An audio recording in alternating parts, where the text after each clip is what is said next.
Jadi saya di sini akan menjelaskan tentang fonetik dan fonologi serta morfologi. Untuk yang pertama saya akan menjelaskan fonetik. Untuk definisinya, kajian tentang fonem atau unit bunyi terkecil yang membedakan makna. Fonetik adalah cabang linguistik yang mempelajari bunyi-bunyi bahasa secara fisik, bagaimana bunyi diproduksi, ditransmisikan, dan didengar. Intinya, fonetik adalah ilmu tentang bagaimana bunyi bahasa diucapkan dan terdengar. Untuk jenis fonetik itu ada 3. Yang pertama ada artikulatory fonetik, mempelajari bagaimana bunyi dibuat oleh alat ucap manusia seperti lidah, bibir, tenggorokan, dan lain-lain. Yang kedua ada akustik fonetik, mempelajari sifat fisik bunyi seperti frekuensi, durasi, amplitudo, menggunakan alat seperti spektrogram. Yang ketiga ada auditory fonetik, mempelajari bagaimana telinga manusia menerima dan memproses bunyi bahasa. Contoh dari fonetik saya ambil 2. Yang pertama ada bunyi peh. Contoh katanya seperti pen, paper, pad. Untuk pelafalan fonetiknya konsonan, tempat artikulasinya bilabial seperti kedua bibir. Cara artikulasinya plosive atau stop. Aliran udara ditahan dulu lalu dilepas. Untuk voicingnya voiceless, tidak ada getaran pita suara. Yang kedua ada bunyi beh, contoh katanya bed, boy, and cap. Pelafalan fonetiknya bilabial voiced stop, bergetar saat diucapkan, ada getaran di tenggorokan juga. Selanjutnya adalah fonologi. Pengertian secara umumnya, fonologi adalah cabang ilmu linguistik yang mempelajari sistem bunyi bahasa, yaitu bagaimana bunyi-bunyi diatur dalam suatu bahasa, berfungsi dan berinteraksi satu sama lain dalam tataran abstrak dan mental. Jika fonetik mempelajari bunyi secara fisik, maka fonologi mempelajari pola dan sistem bunyi dalam pikiran penutur. Untuk fokus kajian fonologi, yang pertama ada fonem, yaitu bunyi yang membedakan makna. Yang kedua ada alofon, yaitu variasi pelafalan fonem. Yang ketiga ada distribusi bunyi, yaitu kapan dan di mana bunyi muncul dalam kata. Yang keempat ada aturan fonologis, yaitu perubahan bunyi dalam konteks tertentu. Yang kelima adalah fitur distinktif, yaitu ciri pembeda antar bunyi. Contoh dari fonologi itu ada batu dan patu. Perbedaannya di beh dan peh, mengubah arti katanya. Contoh lainnya seperti sapi dan sapu. Perbedaannya antara i dan u. Untuk analisis fonologinya dalam bahasa Indonesia, beh dan peh adalah fonem yang berbeda karena menghasilkan kata yang berbeda makna juga.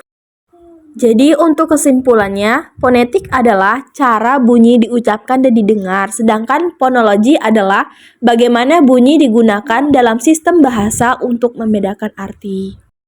Selanjutnya adalah morfologi. Pengertian morfologi adalah ilmu yang mempelajari bagaimana kata terbentuk, yaitu bagaimana kata disusun dari bagian-bagian kecil yang punya arti sendiri yang disebut morfem. Untuk penjelasan lebih mudahnya, morfologi mempelajari bagian terkecil dari kata morfem dan bagaimana bagian-bagian itu digabung untuk membuat kata baru atau mengubah bentuk kata. Untuk contoh morfologi itu seperti kata bermain terdiri dari ber awalannya menyatakan kegiatan. Terus ada main kata dasarnya. Jadi bermain artinya melakukan kegiatan bermain. Morfologinya menganalisis bagaimana ber dan main digabung menjadi satu kata yang punya makna. Ciri-ciri morfologi itu ada mempelajari struktur kata, menganalisis morfem, unit arti terkecil, menjelaskan proses pembentukan kata seperti penambahan awalan me, ber, dan en. Terus ada akhiran kan, an, ed, dan ing. Untuk gabungannya kata tuh ada compound word. Jadi di morfem juga itu ada morfem bebas atau free morfem dan morfem terikat bound morfem. Untuk morfem bebas ini bisa berdiri sendiri sebagai kata utuh, dan untuk yang morfem terikat bound morfem ini tidak bisa berdiri sendiri, harus menempel pada kata lain. Jadi di sini saya akan menjelaskan lebih mendalam tentang morfologi. Jadi apa itu morfologi?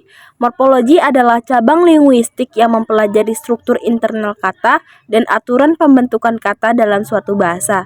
Kata tidak selalu satu unit utuh, dalam banyak kasus, kata terdiri dari komponen-komponen kecil yang disebut morfem. Morfem adalah unit terkecil dalam bahasa yang memiliki makna atau fungsi gramatikal. Contohnya, re untuk mengulang, play untuk main, dan it past tense.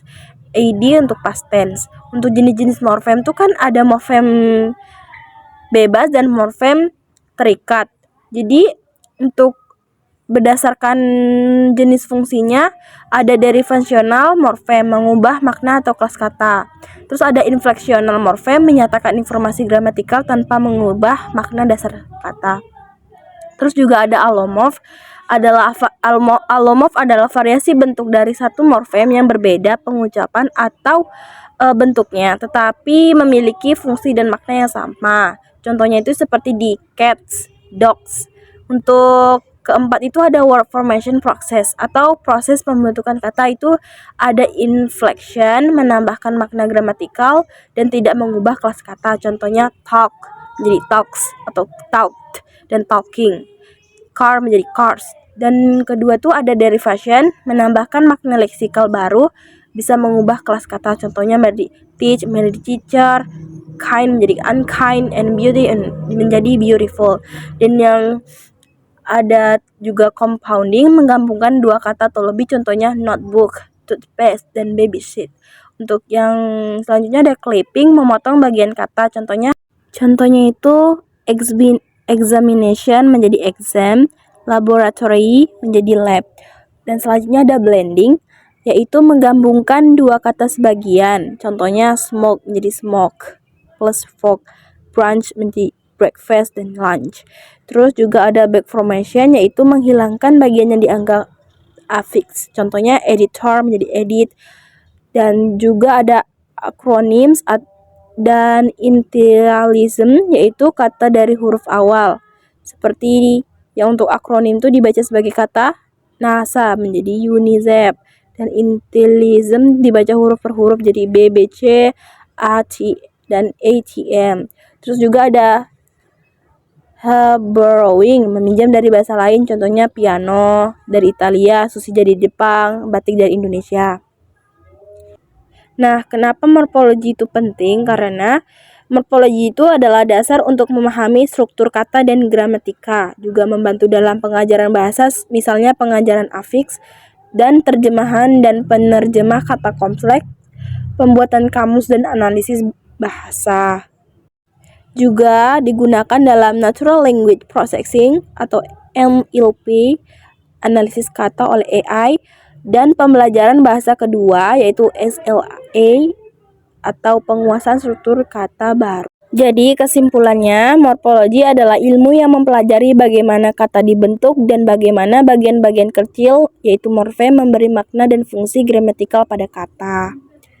Mungkin itu saja penjelasan dari saya. Terima kasih.